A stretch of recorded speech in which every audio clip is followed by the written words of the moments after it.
अब पछताए होत क्या, जब चिड़िया चुग गई खेत। बिटिया की फोटो कलेजे से चिपका कर विलाप कर रही थी ठकुराइन। रोने के साथ साथ न जाने कितनी गालियां और बद्दुआएं भी दे रही थी। और हाँ, उन लोगों को सबक सिखाने का भी ठान रही थी। लेकिन काश ठकुराइन समय रहते कदम उठा लेती तो ऐसी नौबत ही क्यों आती। लेकिन अब तो उन्हें अपनी इज्जत प्यारी थी। लोग क्या कहेंगे ये डर था। लेकिन अब भी लोग कहाँ चुप हैं। अब भी तो लोग बातें बना रहे हैं। ऐसी माँ से माँ ना होना ही अच्छा है, जो अपनी बेटी के दर्द को ना समझे। अब आप लोग सोच रहे होंगे कि आखिर माजरा क्या है, तो सुनिए, माजरा भी हम आपको बताते हैं। ठाकुर साहब तो ठकुराइन को अपनी 2 साल की बिटिया, जिसका नाम था गार्गी, उसको सौंप कर इस दुनिया से चले गए। गार्गी की परवरिश ठकुराइन ने अकेले ही बड़े नाजों से की थी। ठाकुर साहब की बहुत सी संपत्ति थी, जो सब ठकुराइन और गार्गी की ही थी, क्योंकि ठाकुर साहब तो चले गए थे। गार्गी ने ग्रेजुएशन से किया था। उन्हें शादी की चिंता सताने लगी। परवरिश नाजों से की थी, लेकिन शादी बिना मर्जी के बड़ा ऊंचा खानदान देखकर कर दी। बिटिया तो पढ़ना चाहती थी, लेकिन ठकुराइन को न जाने कौन सा भूत सवार हो गया शादी का। खूब दान दहेज भी दिया था।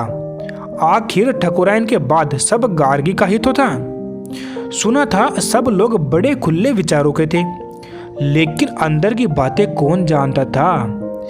3 दिन बाद पग फेरे पर आई गार्गी के चेहरे पर कोई खुशी नहीं थी, लेकिन ठकुराइन ने जानने की कोशिश भी न की। कुछ दिन तक तो चुपचाप सहती रही, माँ से कुछ नहीं कहा, लेकिन कोई कितना सहे। थक हार कर उसने माँ से कहना शुरू किया, माँ मुझे इस दलदल से निकाल लो। यहाँ मेरी इज्जत नौकरानी और पैर की जूती से बढ़कर कुछ नहीं है। इन लोगों को बहू और पत्नी नहीं, बल्कि काम के लिए एक नौकर और बिस्तर पर भोग्या चाहिए। छोटी छोटी गलतियों पर मुझे खूब मारा पीटा जाता है, और तो और मुझे अपना बनाया खाना भी नहीं खाने दिया जाता। किसी किसी दिन तो मुझे कमरे से बाहर भी कमरे के अंदर भी बंद कर देते हैं। ये लोग अमीर नहीं, बल्कि गलत काम, यानी कि लड़कियां बेचने वाला काम करते हैं। मैंने देख लिया था एक बार, इसलिए मेरे साथ ऐसा किया जाता है। लेकिन ठकुराइन के कान पर जूं न रहेगी। समाज का हवाला देकर चुप करा दिया बिटिया को। बिटिया, हम तुम्हारे जन्म के साथी थे, किस्मत के नहीं। अब वही तुम्हारी किस्मत है। तुम यहाँ आकर बैठ जाओगी तो कितनी बदनामी होगी, मेरी और ठाकुर खानदान की कितनी बदनामी होगी। अब बिटिया ने कहना भी बंद कर दिया। अपनी किस्मत समझ जीती रही। छोटी छोटी बातों पर उस पर हाथ उठाया जाता था, यहाँ तक कि पूरे घर वाले मिलकर मारते थे।